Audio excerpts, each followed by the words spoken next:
മൂന്ന് കുട്ടികൾ മുങ്ങിമരിച്ച കരിമ്പ 3 ഏക്കർ തുടിക്കോട് ഗോത്രവർഗ ഉന്നതിയിൽ മന്ത്രി ഒ.ആർ. കേളു സന്ദർശനം നടത്തി. കുടുംബാംഗങ്ങളുമായി സംസാരിച്ചു. രക്ഷിതാക്കളായ പ്രകാശൻ, അനിത, തമ്പി, മാധവി എന്നിവരെ ആശ്വസിപ്പിച്ചു.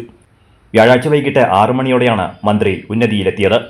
ഉന്നതിയിൽ കുട്ടികളുടെ വിദ്യാഭ്യാസം ഉറപ്പുവരുത്തുന്നതിനൊപ്പം പാർപ്പിടം, ശുചിമുറി, ശുദ്ധജല ലഭ്യത തുടങ്ങിയ അടിസ്ഥാന സൗകര്യങ്ങൾ മെച്ചപ്പെടുത്തുന്നതിനുള്ള നടപടികൾ സ്വീകരിക്കുമെന്ന് മന്ത്രി പറഞ്ഞു.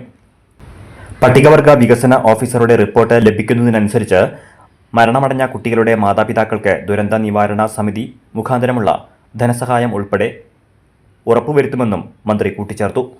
മന്ത്രിക്കൊപ്പം K. Santhakumari MLA, Karimba panchayat president PS Ramachandran, പട്ടികവർഗ വികസന ഓഫീസർ M. ഷമീന, വാർഡംഗം H. ജാഫർ എന്നിവരുമുണ്ടായിരുന്നു.